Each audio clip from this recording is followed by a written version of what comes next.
کلام پاک کے لیے ملتمس ہوں جناب قبلہ اسد ایوب صاحب سے. بسم اللہ کیجیے. اعوذ باللہ من الشیطان الرجیم.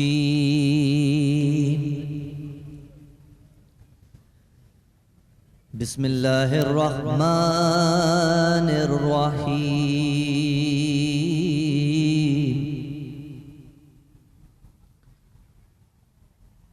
قل یا ایہا الکافرون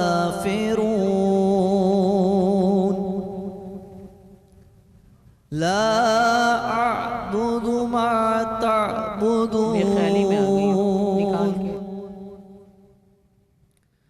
ولا انتم عابدون ما اعبد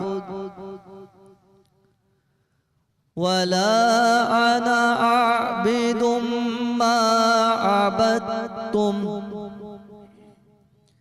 ولا انتم عابدون ما اعبد لکم دینکم ولی دین.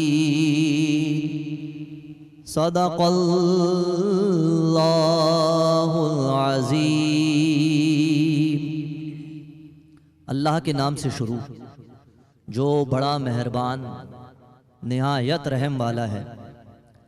آپ کہہ دیجئے اے کافروں نہیں میں عبادت کرتا جس کی تم عبادت کرتے ہو اور نہ تم عبادت کرنے والے ہو جس کی میں عبادت کرتا ہوں اور نہ میں عبادت کرنے والا ہوں جس کی تم نے عبادت کی ہے اور نہ تم عبادت کرنے والے ہو جس کی میں عبادت کرتا ہوں. تمہارے لیے تمہارا دین اور میرے لیے میرا دین. صدق اللہ العظیم و مولانا العظیم. سبحان اللہ سبحان اللہ. سورہ الکافرون کی تلاوت آپ نے سماعت فرمائی اسد ایوب صاحب کی زبانی. اسد صاحب بڑی خوبصورت یہ سورہ اور بڑا خوبصورت آج کے موقع اور بلکہ مجھے ایسا لگتا ہے کہ شاید ہماری کو پہلے سے انڈرسٹینڈنگ بنی ہوتی ہے کہ آپ نے آج یہ تلاوت کرنی ہے اور ہم نے آج اس پہ بات کرنی ہے.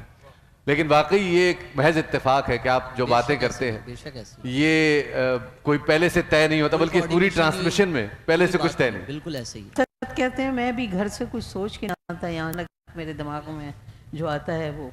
اب یہ جو سورہ ہے اس کے حوالے سے شان نزول کے حوالے سے مفسرین نے بہت کچھ لکھا ہے. کچھ میرے بھی ناقص علم میں کچھ چیزیں میں آپ کے نظر کرتا ہوں کہ جب جناب ابو طالب رسول خدا صلی اللہ علیہ وآلہ وسلم کے پاس تشریف لائے اور اسے کہا کہ دیکھو یہ برادری والے یہ لوگ میرے پاس کچھ آفرز لے کے آئے ہیں, میرے پاس کچھ سجیشنز لے کے آئے ہیں آپ کے لیے.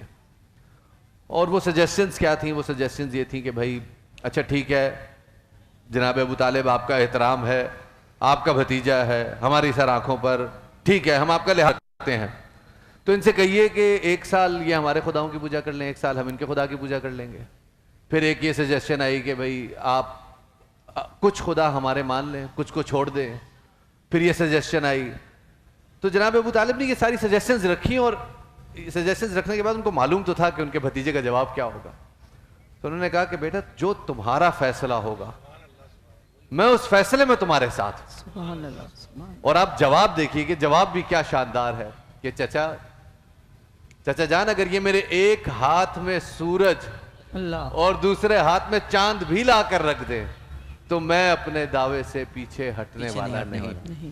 لیکن اس پورے بیان کو کتنی خوش اسلوبی سے قرآن کا اسلوب دیکھیے کہ بھائی نہ تم میرے دین پہ آؤ گے نہ میں تمہارے دین پہ آؤں گا, تمہارے لیے تمہارا دین, میرے لیے میرا دین. اور یہ آج کا دور آپا جیسے آپ نے نشاندہی کی, آج کا دور جو فتنوں کا دور ہے, جب امت مسلمہ 3 گروہوں میں بٹ چکی ہے, زمانہ آخر کی کے حوالے سے جو وعیدیں جو بشارتیں دی گئی تھیں وہ ایسے پوری ہوتی نظر آ رہی ہیں کہ جیسے آج کل میں لکھی گئی ہیں وہ حکایتیں, وہ سب پوری ہوتی جا رہی ہیں. اور امت کے اندر کچھ گروہ, کچھ ایسے عناصر موجود ہیں جو اتنے بڑے گلے رکھ کے کلیجہ پھاڑ پھاڑ کے ایک دوسرے کی تکفیر پہ آمادہ ہے, امت کو تقسیم کرنے پہ آمادہ ہے. ان کو کتنی خوش اسلوبی سے صرف اس سورہ کی ہلکی سی تفسیر سمجھا کے سمجھایا جا سکتا ہے کہ بھائی یہ کام مت کرو, امت اس وقت مزید ڈویژن کی، مزید تقسیم کی متحمل نہیں ہو سکتی۔ شفاعت بھائی، اس پوری ٹرانسمیشن میں آپ کو ایک دل کی بات بتاؤں جو مجھے بہت اچھی لگتی ہے، وہ یہ کہ جب سے آپ کے ساتھ ایک کنیکٹیوٹی بنی ہے اس ٹرانسمیشن میں یقین کریں قرآن مجید کی جو آیات سوچ کر آتا ہوں، میں تلاوت کر لیتا ہوں، آپ سے میری کوارڈینیشن نہیں ہو پاتی، نہیں بات ہو پاتی، لیکن آپ کا مطالعہ اتنا وسیع ہے ماشاءاللہ کہ باقاعدہ ایسا لگتا ہے کہ جب میں تلاوت قرآن کرتا ہوں تو آپ ایسا لگتا ہے اس دن اس کی پوری تفسیر، اس کا نزول، اس کی سارے معاملات کو پڑھ کر آئیں۔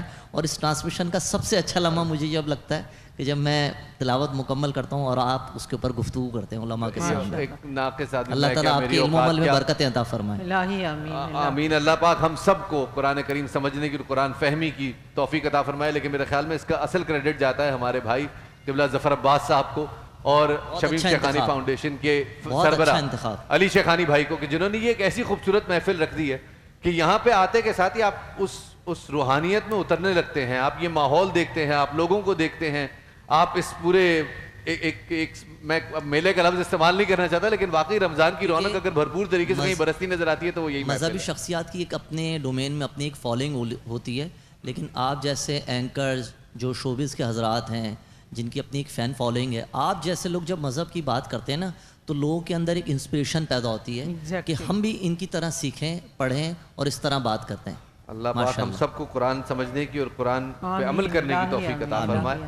نعت رسول مقبول صلی اللہ علیہ وآلہ وسلم کے لیے خواتین و حضرات، آج میرے ساتھ ایک بڑی خوبصورت شخصیت موجود ہے۔